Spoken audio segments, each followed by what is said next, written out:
Bonjour mes petites ailes, j'espère que vous allez bien.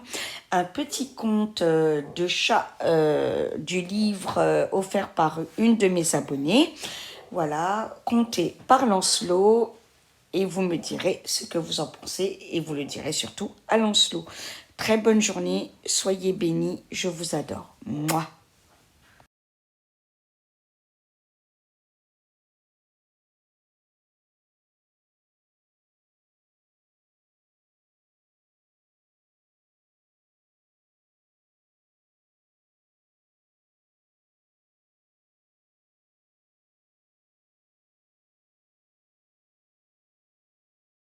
Un.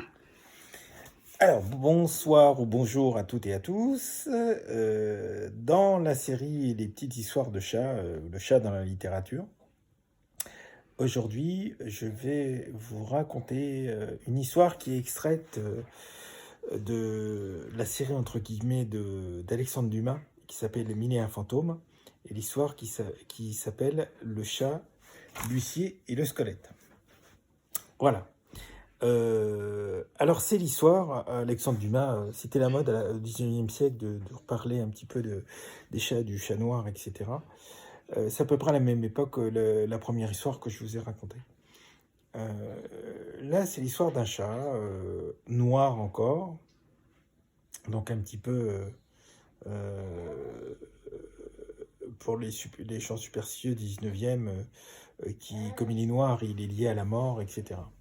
C'est un juge qui va chez son médecin et qui lui dit, voilà, j'ai un problème, c'est assez bizarre, c'est assez irrationnel. Tout a commencé lors d'une audience.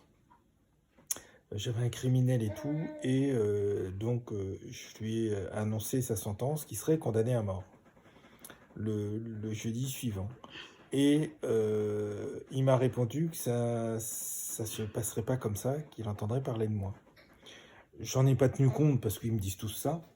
Et puis en fait, la veille d'être exécuté, le bourreau, pardon, le bourreau est venu me voir et m'a dit que il avait redit très sérieusement et que lui, en tant que bourreau, il y prêtait attention. Donc ça m'a quand même préoccupé. Et le lendemain, l'exécution devait avoir lieu à 18h. Je me suis enfermé dans mon bureau et tout, au cas où il aurait envoyé des complices, etc., se venger. Et au 6e gombe de 18h, il ne s'est rien passé. J'étais content, sauf qu'un chat noir, couleur feu, est apparu sur une chaise à côté de mon bureau. Et je ne sais pas d'où il était venu, puisque j'avais passé toute la journée dans mon bureau, je ne l'avais pas vu. Il était peut-être entré avec le domestique, etc. Et j'ai pas compris. Et il est resté assez longtemps. Et quand je me suis levé pour appeler mon domestique, je me suis retourné, le chat était parti. J'ai demandé à mon domestique s'il avait laissé rentrer un chat noir couleur feu. Il m'a dit que non. Bon. Et puis le lendemain, la journée se passe. 6e compte de 6 heures du soir. De nouveau, le chat apparaît d'un coup, alors que j'avais pris bien soin de vérifier qu'il n'y avait rien à personne, j'avais fermé à clé. Et là, il monte sur mes genoux, je le repousse, je le fais tomber, il remonte, je le refais tomber. Alors il saute sur le bureau et il vient me voir, en ronronnant comme les fois précédentes. Je rappelle mon domestique, et quand il rentre, on cherche le chat partout, on ne le trouve pas. Mais par contre, j'étais allé me détendre le soir, et quand je suis rentré, mon domestique causait avec la femme de chambre de mon épouse en disant que je devais être fou avec ce chat. Le 3e jour, 18h, je demande à mon domestique de venir avec moi. Toute la journée, on va faire du rangement pour qu'il soit avec moi. 18h arrive, 6e gombe, je vois le chat sur une chaise. Je je fais attention à mon domestique, je lui demande de faire une chose pour qu'il passe devant le chat. Apparemment, il ne voit pas. Et alors qu'il va s'asseoir sur le chat saute sur mes genoux. Et je demande à mon domestique de le prendre et de l'emmener. Et je lui demande pas de prendre le chat, je lui dis de m'aider. Et à enlever ce qu'il y a sur mes genoux. Et il dit le chat noir couleur feu. Il dit oui. Il dit alors vous le voyez? Il dit oui, je le vois. Et donc ça me rassure. Il le prend, il l'emmène.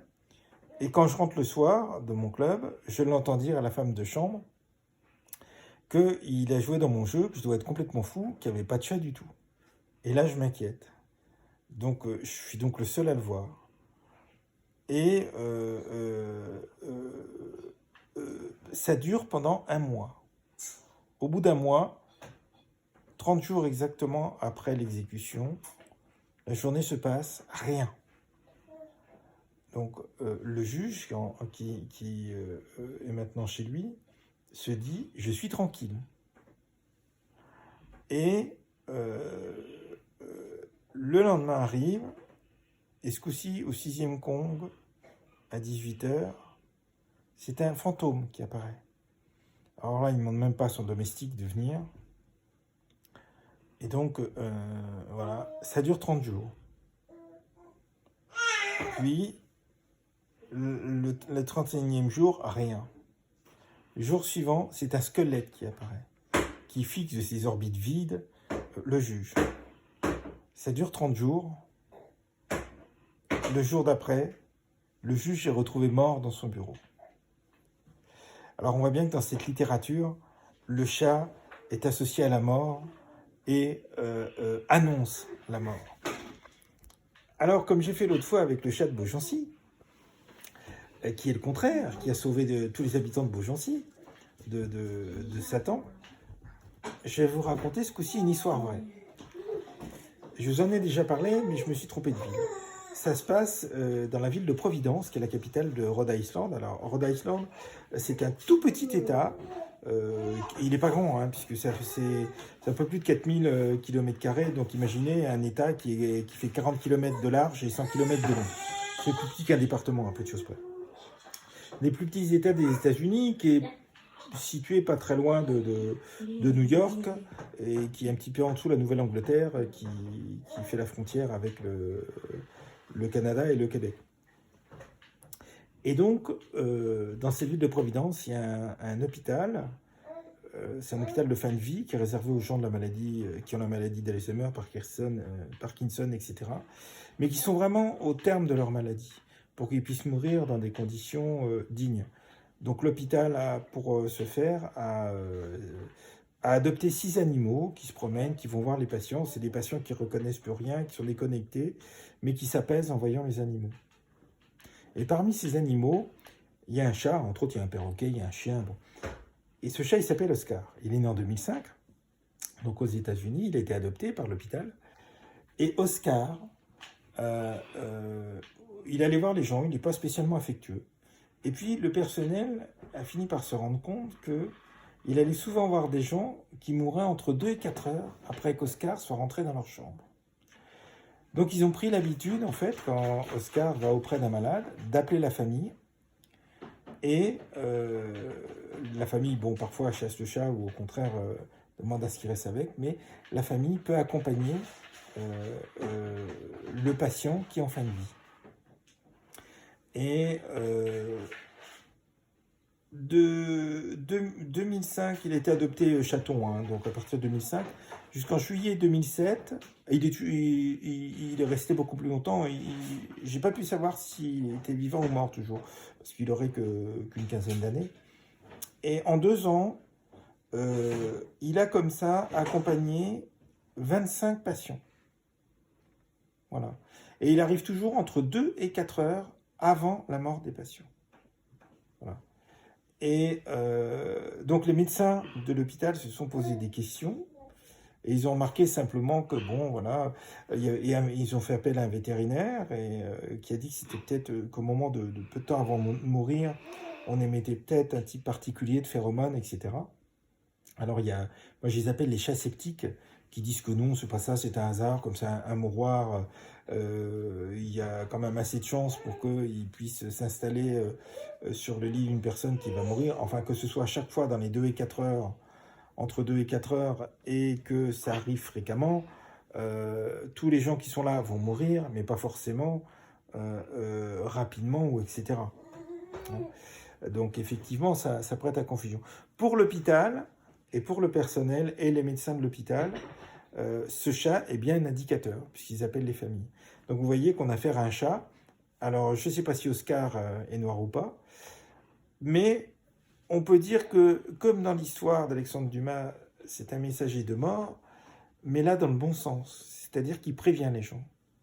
Et que si les gens sont tout seuls, il les accompagne. Il est là. Donc vous voyez que là, le chat est dans la vie de tous les jours, les animaux de façon générale, mais le chat est un animal fantastique. Voilà. Je compléterai en vous racontant que à chaque fois que mon épouse, la première fois que je l'ai vue, avait une crise très forte dans sa maladie et qu'elle s'allongeait, en général, la plupart de mes chats vont à côté d'elle.